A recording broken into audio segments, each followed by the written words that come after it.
Today's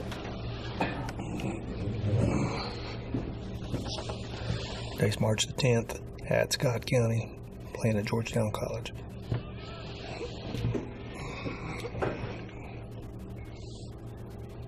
Mr. Face off, is that Connor? Yes.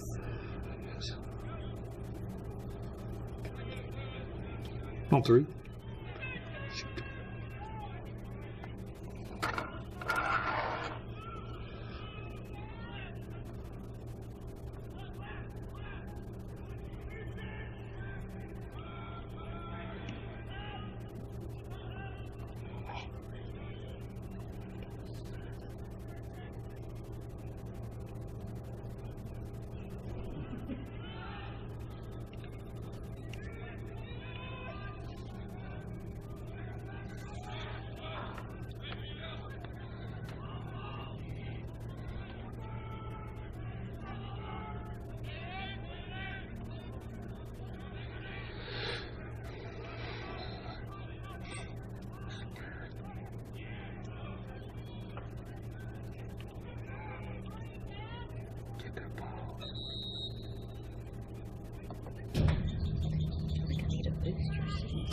Clock stop on a whistle.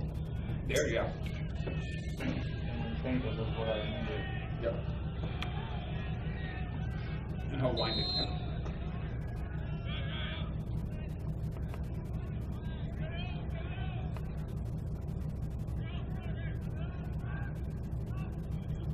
Oh. Are y'all doing Arbor Day here yet?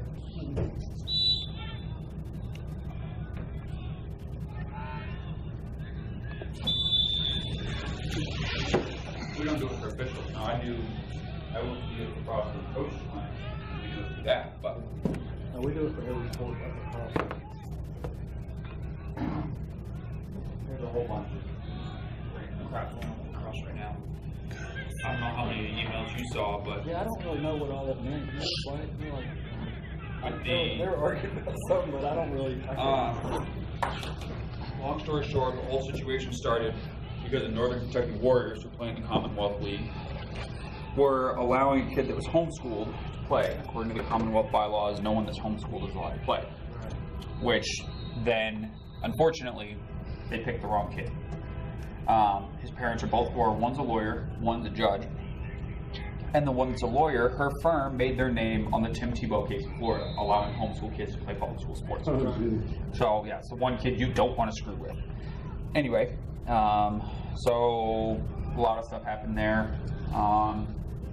Then they actually found out the Warriors had a whole bunch of other kids, like they had a kid from Ohio playing for them. They had two kids from Indiana. I told him that last year. I seen the email during the early season, and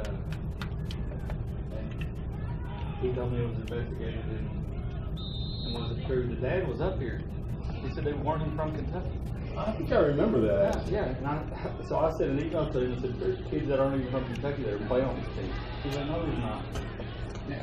So what they ended up doing was, when they just found out about the homeschool kid playing, there was some sanction. It was like ineligible for this postseason, something else. But when it came to light that all those other kids were playing, the Warriors just kind of said, we're going to take a leave of absence for a year, play as an independent, and then we'll come back. And then the other issue, because there was the threat of the lawsuit, was they realized that no one, like the Commonwealth Cross League was not a legal entity. So there was no insurance, there was no legal anything, no legal entity. So that became a priority. And there were some coaches that there were some coaches that thought that Craig Schuler, the commissioner, was not doing his due diligence, when it turned out he was. He just wasn't telling everybody about it. He was just kind of getting it done. So Jeff Jett, who's the president of the Kentucky Lacrosse Association and the head coach at Anderson County, him and another lady and somebody from U.S. Lacrosse approached me about taking over as the commissioner of the league. And only hearing one side of the story, I was like, okay, I'll do it. Just to, only for 1 year. I just want to make sure that there's a league and no one gets sued. And then when I found out everything that actually happened, we decided, that we being myself and the 2 advisors of the Commonwealth League, which are the head coach of Dunbar and the head coach of Madison County, we had a conversation and they said, we discovered that Greg was doing what he needed to do, so we put Greg back in as the commissioner, and I have just become an advisor to the Commonwealth League. But yeah, there's still a whole bunch of people with their feathers ruffled, mad. Honestly, I mean, there could really be no school that allows homeschool to participate anyway. Well, my thing is, the way that the bylaws are written for the Commonwealth League, it says we are going to follow all KHSAA rules, an exemption of we're not going to follow this, like they don't follow the transfer rules, that kind of stuff. Sport activities do that anyway. Yeah. Because what no one knew in the Commonwealth League, because there were a lot of people that were upset when I was named the commissioner for all of 18 hours.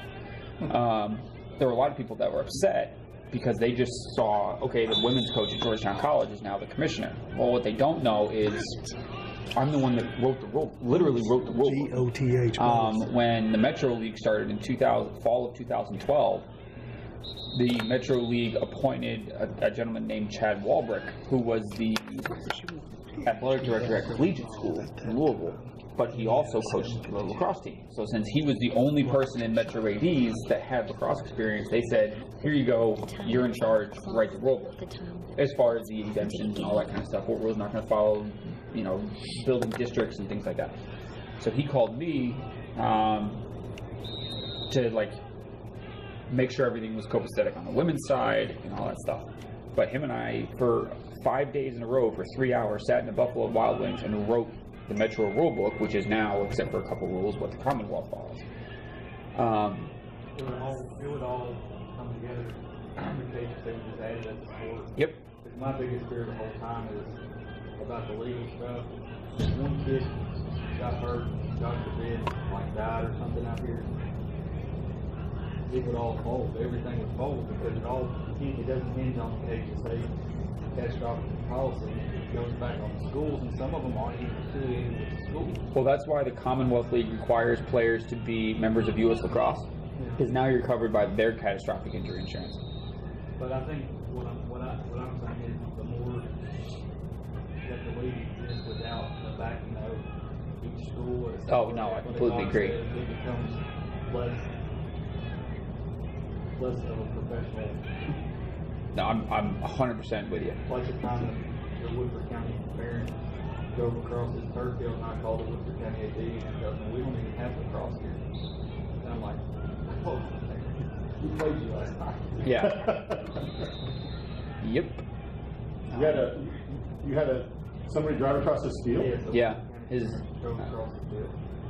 kid had a concussion, didn't want to walk across the field, so we drove his truck down right across the turf, picked him up, drove him away. So I'll keep your head up. Good check.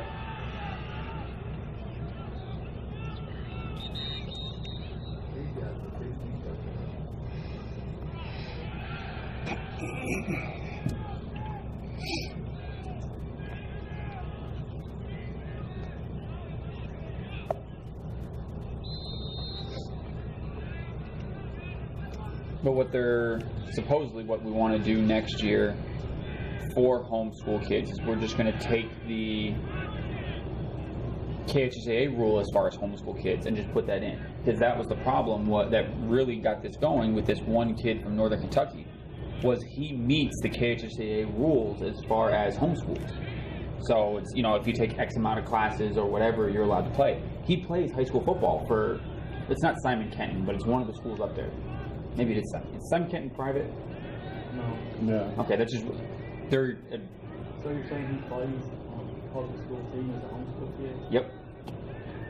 He would have to actually go to school for 3 hours a day in order to be able to let him play. Yeah, so whatever the rule, I don't know what it is, but whatever the rule is, he meets it as far as the KHA is concerned. But the Commonwealth League says black and white, no homeschool kids. Right. So... And now it looks like the legislation that's going in with homeschool, which is not completely official yet, but that they're going to allow teams of homeschool kids to compete against other KHSA teams, but not in the postseason. Okay, that's. Yeah. I mean, let's face it, it's KHSA. I've heard weirder, but I still don't understand how lacrosse is not sanctioned, but field hockey is. No, I mean, there's no way field hockey had enough. Oh no! So they've only got 19 teams. They just added it because that's what they do. What they want to do is what they do. Yeah. Now, what there is supposed to be, and I've talked to Greg about this, is because there was 33 sponsors, there's supposed to be a KHSA